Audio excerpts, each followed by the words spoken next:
Welcome to AOS Products channel. This video provides an overview of Synway UC Web Administration. 歡迎收睇 AOS 產品資訊頻道。Synway UC IP PBX 係企業級通訊系統，管理界面直觀易用，技術人員能夠快速熟悉操作和維護。以下我會簡介系統嘅核心功能和應用，讓你對 Synway UC IP PBX 有更多嘅了解。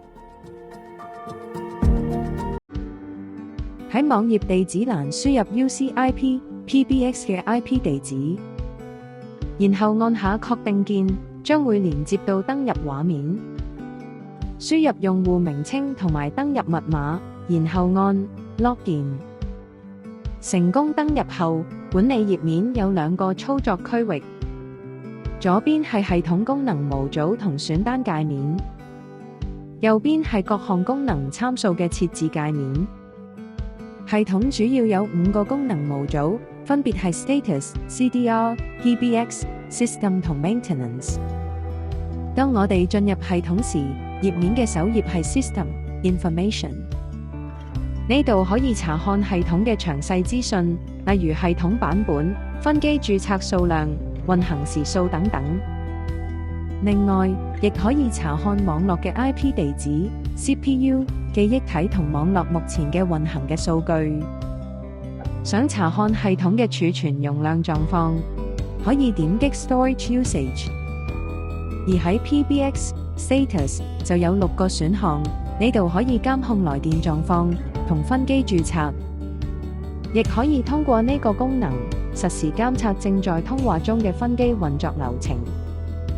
CDR 模組嘅功能喺查詢通訊記錄同通話錄音，你可以即時播放同下載記錄。跟住第3個就係 PBX 模組，主要用嚟管理同控制線路、分機註冊等各種通話功能。PBX 模組係整個系統嘅核心模組，包含有12個功能選項。由於呢部分功能較多，將喺最後提供更多詳細嘅說明。第4個模組是 System 模組，主要用於調整系統嘅各項參數。呢個模組共有7個核心選項，其中 Network Setting 是優先設置嘅參數。設備 IP 需要有清晰嘅規則，否則會影響網絡嘅穩定性同安全。而 User Permission 係主要用嚟管理用戶，例如操作權限。第5個模組係 Maintenance 模組，呢度集成多個維護功能嘅選項，例如系統升級備份、故障排查、系統日誌等。當系統運行異常時，工程師可以通過日誌分析問題，並提供相應嘅解決方案。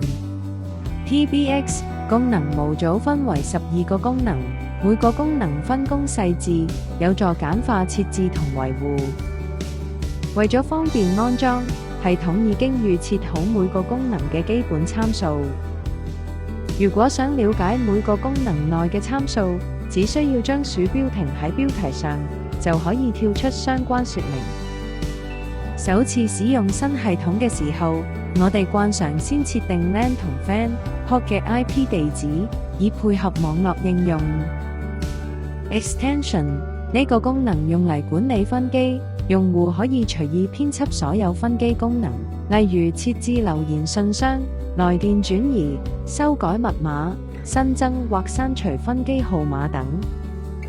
Call Control 呢度係負責控制來電同撥出電話模式，其中 Inbound Grids 係管理來電嘅接聽方式，例如可以設置來電時需要響鈴嘅分機數量，或者通過 IVR 語音引導來電者到指定嘅分機，以滿足唔同公司業務嘅需求。而 Outbound Grids 係用嚟管理電話線路，用戶可以根據每個分機嘅需求分配使用不同嘅線路，或限制撥打電話。Call Features 呢個功能係提供以下各種通話管理和增值服務，其中 IVR 即係互動語音應答系統，使用預先錄製嘅語音提示，引導來電者選擇所需嘅服務。Call Queue 係電話排隊等候功能，合適客服熱線用途。Ring Group 可以將多個分機設置為同一個響鈴組，當有來電時，可以按次序、隨機或同步響鈴。Lock List 將不受歡迎嘅電話號碼加入黑名單，阻擋電話騷擾。Paging 廣播功能對同組嘅所有分機進行電話廣播，以即時傳遞信息。Record Setting 係啟動需要錄音嘅分機號碼同選擇錄音儲存位置。Voice Prompt 可以更改語音提示嘅內容，你可以喺呢度上載自己錄製嘅提示音。Auto Provision 自動配置功能，新 IP 電話連接到網絡後，能自動下載並應用預設配置，縮短設置時間。Feature Code 用戶可通過呢度指定嘅功能代碼操作相關功能，並可根據實際需求靈活更改，提升係操作便利。Phone Book 係集中管理聯絡人嘅電話號碼。Preference 允許用戶根據自己嘅喜好分配功能碼，例如分機號碼表。SIP Setting 用於配置 VoIP 通訊協定相關參數，例如啟動 SIP Trunk 同分機使用嘅通訊網口。Voicemail 設置留言信箱基本選項同提示音嘅選擇。我哋可以調整以上功能，優化通訊方式，以合適唔同類別嘅公司使用。以上就係5個模組嘅簡介。歡迎聯絡我們查詢更多有關星匯 UCIP PBX 系統。多謝你收睇EOS 產品資訊頻道。